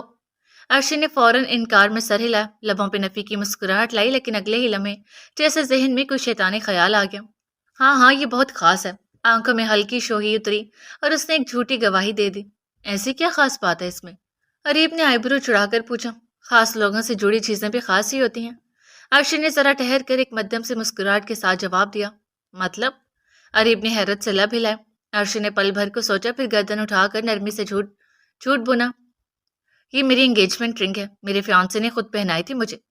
یہ بات سنتے ہی اریب کے چہرے کا رنگ کچھ یوں بدلا گویا کسی نے خاموشی سے اس کے سینے پر بوجھ رکھ دیا ہو۔ وہ شددر ہو گیا، لبوں پر ساکت سوال، آنکھوں میں الجھنوں کی پرچھائیاں۔ ایسا معلوم ہوا جیسے عین اس لمحے وہ کسی ایسی خبر سے دوچار ہو گیا ہو جس کی توقع تو کہیں دل کے دور دراز گوشے میں دبی تھی، مگر یقین ہرگز نہ تھا۔ تو تم انگیجڈ ہو؟ اس نے ہکلاتے ہوئے پوچھا۔ جی ہاں، بچپن سے بات طے تھی، اور پھر باقاعدہ منگنی بھی ہوگی۔ عرشی نے جان بوجھ کر سر اسبات میں ہلایا اور ایک مدھم سے مگر واضح مصنوعی مسکراہٹ لبوں پر سجا لی۔ وہ جھوٹی خوشی سے آنکھیں چمکا رہی تھی، لیکن اندر سے صرف ایک ہی بات پر مرکوز تھی کہ اب یہ کیا کہیں گے، کیا انہیں فرق پڑتا ہے؟ اور فرق صاف ظاہر تھا، فرق پڑا تھا، بہت زیادہ پڑا تھا۔ کیا تم واقعی انگیجڈ ہو؟ اریب کی آواز جیسے کسی دور سے آئی، جیسے کسی خواب سے جاگا ہو۔ وہ اب بھی عرشی کو تک رہا تھا، لب نیم با اور آنکھوں میں ایک ایسا بھی یقینی جیسے کسی نے اس کی چھاتی میں اچانک خنجر پیوست کر دیا ہو۔ وہ پلک جھپکنے لگا، جیسے یہ بات اسے سمجھنے میں وقت لگ رہا ہو۔ دل کے نہا خانے میں جہاں خیال کی پنیری ابھی تازہ تازہ رکھی تھی، اس پر جیسے کسی نے تیزاب ڈال دیا ہو۔ زندگی میں پہلی بار کوئی لڑکی دل کو بھائی تھی، اور وہ بھی کسی اور کی امانت نکلی۔ یمان اور زحل نے تو مجھے کچھ نہیں بتایا اس بارے میں۔ اس کے لہجے میں ایک معصوم حیرت تھی۔ وہ خود بھی سوچ رہا تھا کہ یمان تو کہہ رہا تھا کہ اسے عریشہ سے بات کرنی چاہیے، وہ بہت اچھی لڑکی ہے، تم دونوں ایک دوسرے کے ساتھ بہت اچھے لگو گے۔ وہ آپ کو میرے بارے میں کیوں بتائیں گے؟ آپ سے بھلا کیوں بات کریں گے میرے متعلق؟ اس نے آئیبرو جھکاتے ہوئے پوچھا۔ یہ جملہ گویا کسی نشتر کی طرح اریب کے دل میں اترا۔ وہ ایک لمحے کو ساکت ہوا، آنکھیں نیچی کر لی اور ہلکے سے مسکرا کر بولا، جیسے خود کو تسلی دے رہا ہو، میں تو بس یوں ہی کہہ رہا تھا۔ اس کا لہجہ مدھم ہوا، آواز کہیں اندر گھٹ سی گئی، چہرے پر غم کی دھند چھا گئی، جیسے کسی خوشنما خواہش کا چراغ بجھ گیا ہو۔ اس کے چہرے کی اداسی، آنکھوں کی نمی اور لبوں کی چپ، یہ سب کچھ عرشی کے دل کو کسی انکہی چبھن کی صورت چھو گیا۔ وہ خود بھی ایک پل کے افسوس سے بھر گئی، کاش یہ مذاق نہ کرتی۔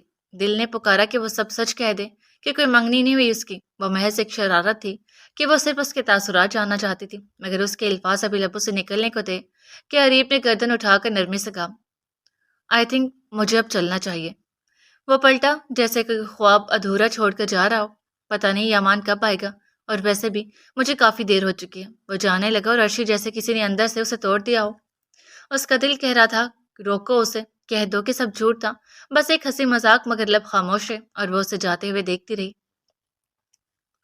اریب باقی مہمانوں سے رسمی انداز میں رخصت لے رہا تھا۔ عرشی نے اس کی پشت کو کچھ دیر تک دیکھا، پھر اچانک خود بھی جانے کا ارادہ باندھ لیا۔ سہول تو تھی نہیں، امایا بھی کہیں نظر نہیں آ رہی تھی، باقی سب مصروف ہیں کھانے میں اور باتوں میں، وہ کسی سے گھلی ملی بھی نہ تھی، اور اس کا ہم عمر بھی کوئی نہ تھا۔ بڑے ایک دوسرے میں مصروف تھے اور بچے ایک دوسرے میں۔ جس شخص کے ہونے سے محفل رنگین تھی، رونق تھی، حسین تھی، اب جب وہی جا رہا تھا تو دل نے فیصلہ کر لیا اب یہاں رکنے کا فائدہ۔ اس نے عالیہ کو اطلاع دی، سب سے ملی اور ایک طرف چلی آئی، فوراً موبائل نکالا اور کسی کو کال ملائی۔ کہاں ہو؟ میں زحل کی طرف ہوں، لینے آ جاؤ مجھے۔ کال ملتے ہی وہ بولی، میں بارش میں پھنس گیا ہوں، صبح کہا تھا نا کہ شہر سے باہر جا رہا ہوں، رات کی واپسی ہوگی، ابھی 1 گھنٹہ اور لگ جائے گا، تم ایسا کرو ڈرائیور کو بلا لو۔ دوسری طرف سے جواب آیا، ڈرائیور چھٹی پر ہے، تمہیں اچھی طرح معلوم ہے، میں اس موسم میں اکیلی کیسے آؤں بھلا؟ یہ بتاؤ کہ 1 گھنٹہ ہی لگے گا یا زیادہ؟ وہ جھنجھلا گئی۔ اس سے قبل کہ جواب آتا، لائن پر ٹون ٹون کی آواز آنے لگی۔ دوسری طرف سے موسم کے سبب سگنلز کا مسئلہ ہو رہا تھا۔ کیا مصیبت ہے؟ وہ موبائل کان سے ہٹاتی بڑبڑائی، تمہارا فیانسی نہیں آ رہا تو کیا میں چھوڑ دوں تمہیں؟ تبھی پیچھے سے ایک مدھم مردانہ آواز سنائی دی۔ عرشی نے پلٹ کر دیکھا تو اریب کھڑا تھا۔ عرشی کا دل چاہا کہ جھٹ سے کہہ دے میرا کوئی فیانسی نہیں، مگر الفاظ لبوں پر آ کر رہ گئے۔ نہیں، میں چلی جاؤں گی، اس نے دھیمے سے لہجے میں کہا۔ کیسے جاؤ گی اس موسم میں؟ اریب نے تفکر سے پوچھا۔ میں انتظار کر لوں گی گاڑی آنے کا، میری آفر قائم ہے، تمہیں انتظار کی ضرورت نہیں۔ کیا ہوا عریشہ، کوئی مسئلہ ہے؟ اتنے میں عالیہ بھی آ گئی اور تشویش سے پوچھا۔ رومان نہیں آ سکا، موسم کے باعث پھنس گیا، کہہ رہا ہے 1 گھنٹہ مزید لگے گا۔ اس سے پریشانی ظاہر کی، تو تم انتظار کر لو یا پھر میں سبتین سے کہتی ہوں وہ تمہیں چھوڑا ہے۔ عالیہ نے سوچتے ہوئے کہا، آج کے دن سبتین کو کیا تنگ کرنا آنٹی، یہ آفر میں پہلے ہی دے چکا ہوں، مگر یہ میرے ساتھ جانے کو راضی نہیں ہے۔ تبھی اریب بولا، ارے ہاں عریشہ، اریب کے ساتھ چلی جاؤ نا، اس کا گھر بھی اسی طرف ہے، تمہیں آسانی ہوگی۔ عالیہ کے کہنے پہ عرشی لمحے بھر کو تذبذب میں پڑ گئی، دل کشمکش میں مبتلا ہوا کہ جاؤں نہ جاؤں۔ تم مجھ پر اعتبار کر کے میرے ساتھ جا سکتی ہو۔ اریب نے گویا اس کی سوچ پڑھتے ہوئے کہا، میری گارنٹی پر جاؤ عریشہ، میں اپنی بیٹیوں کو کبھی کسی غلط شخص کے ساتھ تنہا نہیں بھیجوں گی۔ عالیہ نے تسلی دیتے ہوئے کہا تو عرشی کی نظریں جھک گئیں۔ دل میں خاموشی سے اعتراف کیا کہ یقین صرف چہرے سے پیدا نہیں ہوتا بلکہ کردار سے پیدا ہوتا ہے، اور اریب کا چہرہ، اس کا لہجہ، اس کی خاموشی، سب کچھ گواہی دے رہے تھے۔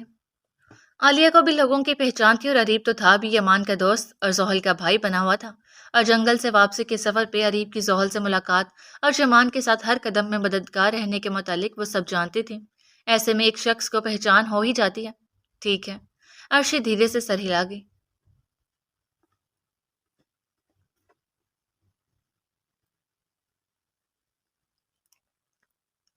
لاؤنج میں ضیافت نکاح اپنے عروج پر تھی۔ برستی ہوئی بارش کے شور میں اندرونی ہنسی خوشی کی سرگوشیاں کہیں تحلیل ہو رہی تھیں۔ بارش زیری نے آشکارا کہر بپا کیا ہوا تھا، بادلوں کا ہجوم اسیر فضا پر چھا چکا تھا، ہوا کی صدائیں کانوں میں ہجوم سا گونج رہی تھیں۔ میزیں قیمتی برتنوں سے مزین تھیں جن پر طعام نکاح اپنی تمام تر لطافت، رنگت اور مہک کے ساتھ سجا تھا۔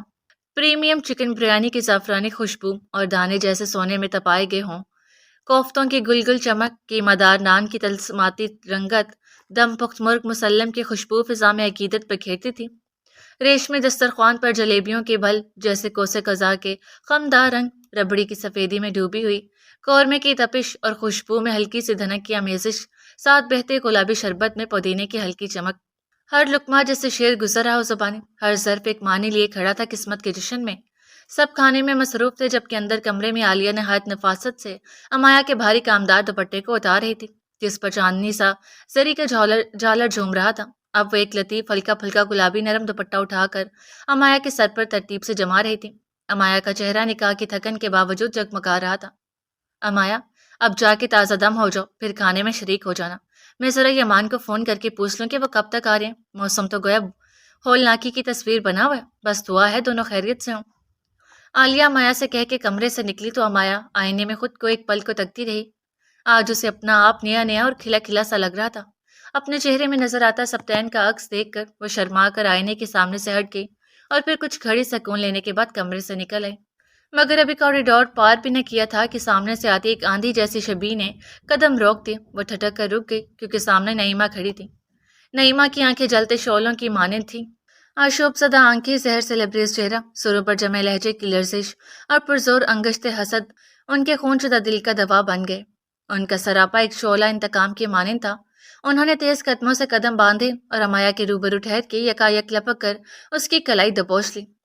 مل گیا سکون، ٹھنڈ پڑ گئی کلیجے میں، چہرے پر غض و غضب، آنکھوں میں خالص نفرت، آواز میں زہر خند کی چھریاں تھیں۔ میرے بیٹے کو مجھ سے چھین کر، مجھے ماں کے رشتے سے کاٹ کر میری چھاتی کو خالی کر کے تمہیں تو بہت راحت ملی ہوگی، ہے نا؟ امایا نے خود کو پیچھے کھینچنے کی کوشش کی، لیکن نعیمہ کی گرفت سخت تھی۔ میرا بیٹا مجھ سے چھین کر اس کی زندگی پر بھی قابض ہو گئی ہو۔ تمہاری چھوٹی بہن نے میرے چھوٹے بیٹے کو کھا لیا، برباد کر دیا، اجاڑ دی اس کی زندگی، اسے جیل بھجوا دیا، اور تم مسلط ہو گئی میرے بڑے بیٹے پہ۔ نعیمہ سانپ کی طرح پھنکارتے ہوئے بولی، بہت خوش ہو رہی ہوگی نا اپنی جیت پر؟ تمہاری ماں بھی خوب جشن منا رہی ہوگی، آخر کو شوہر جو پا لیا اس نے، سب کو اپنی طرف کر لیا، سب نے تم لوگوں کے گرد گھیرا ڈال لیا، اور مجھے لات مار کر ایک کونے میں پھینک دیا۔ میرا تو دل ٹکڑے ٹکڑے ہو رہا ہے۔ وہ زہر اگل رہی تھی۔ تائی امی آپ غلط سمجھ رہی ہیں، ہم نے کسی کو کسی سے نہیں چھینا، شرجیل اپنے اعمال کی سزا کاٹ رہا ہے، اور بابا کو بھی اپنے کیے کا احساس ہو گیا۔ ہم نے کسی پر وار نہیں کیا۔ آپ اگر ایک لمحے کو اپنے دل سے رنجش نکال دیں تو دیکھیں کہ سب کچھ کتنا پرسکون اور کتنا خوبصورت ہے۔ امایا نے درد اور بے بسی میں لب ہلائے۔ وہ آہستگی اور دل گرفتگی کے ساتھ بولی، رنجش؟ یہ رنجش نہیں، نفرت ہے، خالص کھری اور سلگتی ہوئی نفرت۔ تم لوگ کیا سمجھتے ہو کہ سب تمہاری جانب ہو گئے، تو میں بھی ایک دن تم لوگوں کے قدموں میں آ جاؤں گی؟ یہ تم لوگوں کی بھول ہے، میں مر جاؤں گی، راکھ ہو جاؤں گی، مگر تم لوگوں کی غلامی نہیں کروں گی۔ اور سبتین، اسے تو میں تم سے واپس چھین کر رہوں گی، نکاح تو کر لیا مگر شادی نہیں ہونے دوں گی، سب ختم کر دوں گی، سنا تم نے، سب کچھ ختم کر دوں گی۔ نعیمہ کا چہرہ اب کسی دیوانی نفسیاتی آتش فشاں کا عکس تھا۔ انہوں نے زور سے امایا کی کلائی مروڑی تو بے ساختہ وہ درد سے کرائی، مگر اسی لمحے اچانک ایک مضبوط ہاتھ نے آ کر وہ کلائی چھڑوا لی۔ وہ سبتین تھا، زرد، حیران اور دل شکستہ۔ امی، یہ کیا کر رہی ہیں آپ؟ کیوں تکلیف دے رہی ہیں اسے؟ سبتین کے چہرے پر تکلیف کی ایک دھیمی جھری ابری۔ اس نے نہایت نرم مگر متزلزل ہاتھوں سے امایا کی کلائی کو تھام رکھا تھا۔ امایا جو لمحہ بھر قبل نعیمہ کی درندگی کا سامنا کر چکی تھی، لرزتی پلکوں اور بھیگی پلوں کے ساتھ سبتین کے قریب ہوگی، جیسے وہ اس کے وجود میں پناہ ڈھونڈ رہی ہو۔ تم بھی اسی کی طرفدار ہوگی اس کے ہمدرد، یا پھر شرجیل کی طرف تم بھی محبت میں پاگل ہوگے؟ اس نے بھی ماں کا نہ سوچا اور اس لڑکی کے پیچھے اپنی زندگی برباد کر دی، اور اب تم بھی۔ نعیمہ کی آنکھیں ایک پل کو لرز گئیں، مگر وہ پلک جھپک کر پھر انگاروں میں بدل گئیں۔ محبت کرنا کوئی جرم نہیں امی، بلکہ مجھے فخر ہے کہ میری محبت وہ لڑکی ہے جو ہر رشتے کی توقیر جانتی ہے، جو ہر نظر میں اپنا مقام بنانا جانتی ہے، جو لفظوں سے نہیں عمل سے عزت کماتی ہے۔ سبتین کی آواز اب دھیرے دھیرے گہری ہوتی گئی، اس کے لہجے میں التجا بھی تھی، استقامت بھی۔ امایا کا چہرہ سبتین کی طرف اٹھا، اس کی پلکوں میں نمی اور لبوں پر بے یقینی کی لرزش تھی۔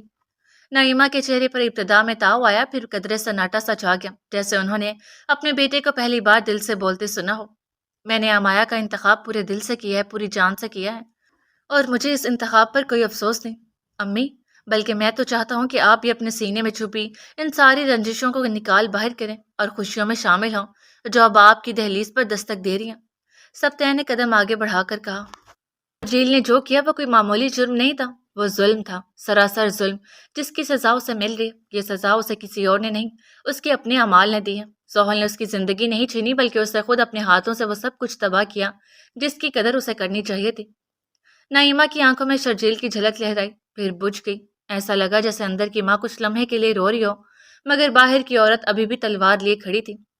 مجھے بھی دکھ ہے، تکلیف ہے کہ وہ آج ہم سب میں شریک نہیں، لیکن امی جو اس نے بویا تھا وہی تو کاٹ رہے، اور جو زحل، امایا، چچی، چچا اور ہم سب نے سچائی، صبر اور عزت کے بیچ بوئے، آج وہی ہمیں ثمر بن کر ملے ہیں۔ وہ دل گرفتگی سے بولا، آپ کیوں اس سچ کو تسلیم نہیں کرتی؟ آپ کیوں دل سے مان نہیں لیتی کہ امایا نے مجھے آپ سے نہیں چھینا؟ نہ ہی میں کوئی ایسا ہوں جو ایک رشتے کی خاطر دوسرے رشتے کو رون ڈالے۔ سبتین کی آواز میں ایک لمحے کو کپ کپاہٹ سے ابھری، مگر وہ رکنے والا نہ تھا۔ وہ اب فقط ایک بیٹا اور شوہر نہیں، بلکہ ماں اور بیوی کے درمیان بند ٹوٹتے پل کا آخری ستون بن چکا تھا۔ امایا نے بھی اختیار نظریں نیچے کر لی، مگر اس کے ہونٹ لرزے، کوئی آنکھوں سے عقیدت اور دل سے شکر ادا کری ہو۔ سبتین نے نرمی سے اس کی کلائی پر زور ڈالا، جیسے ساری دنیا کا تحفظ اس کے ایک لمس میں سما گیا ہو۔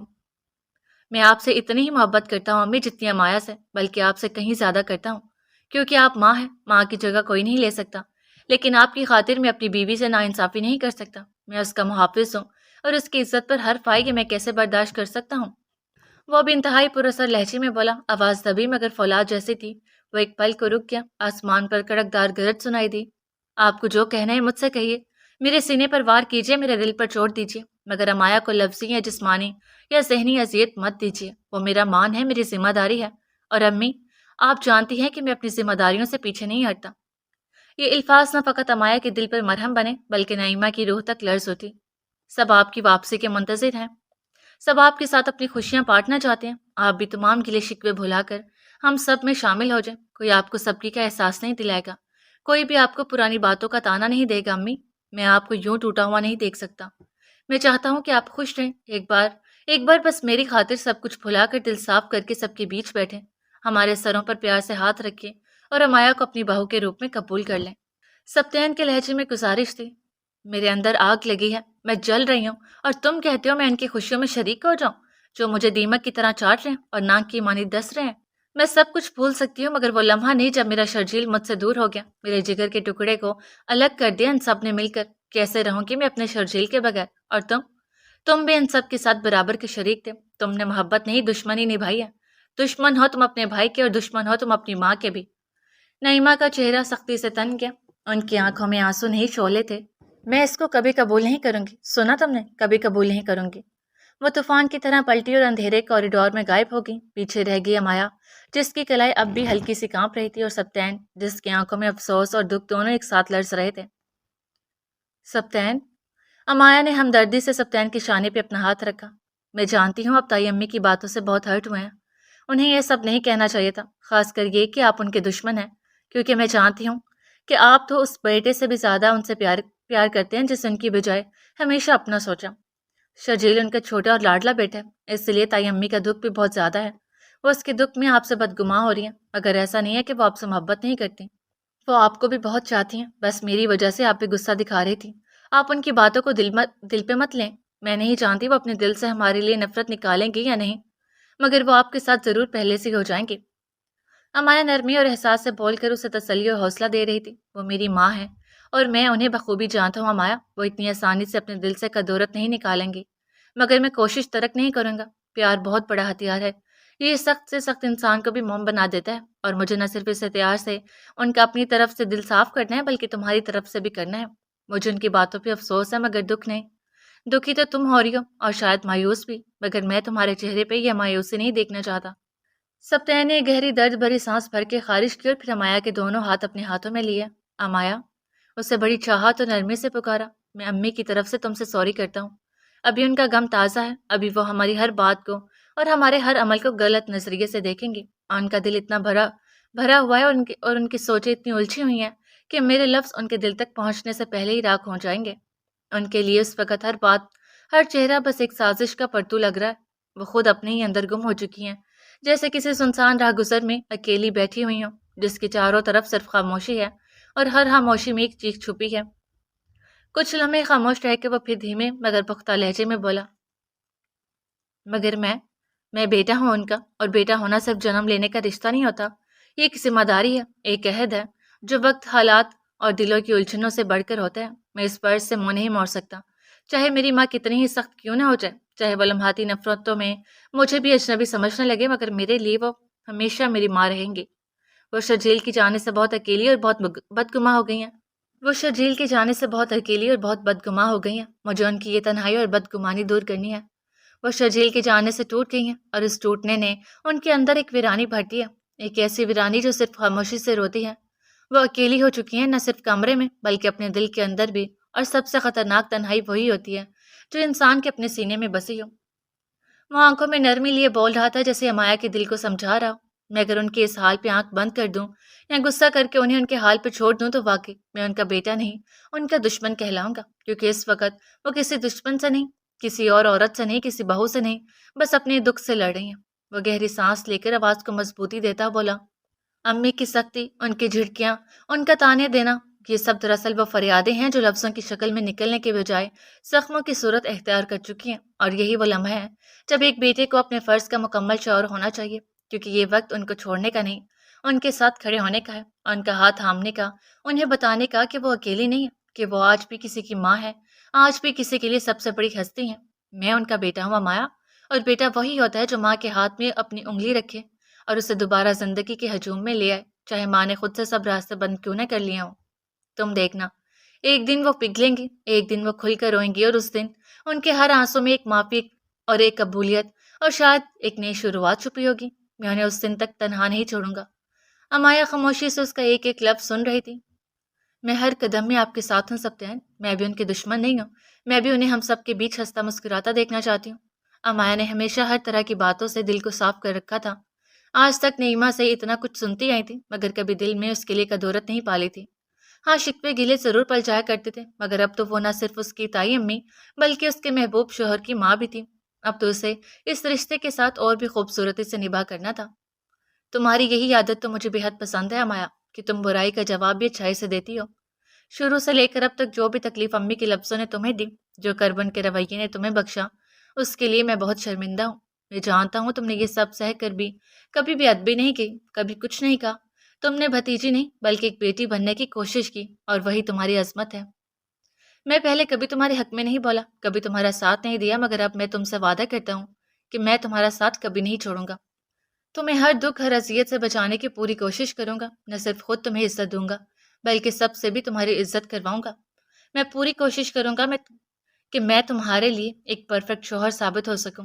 اس کے ہاتھوں کی محبت سے دباتے ہوئے اس کی آنکھوں میں آنکھیں ڈال کر وہ مضبوطی اور پوری یقین سے بولا تو امایا نام آنکھوں کے ساتھ مسکرا دی، کیونکہ یہی سبتین تو چاہیے تھا اسے.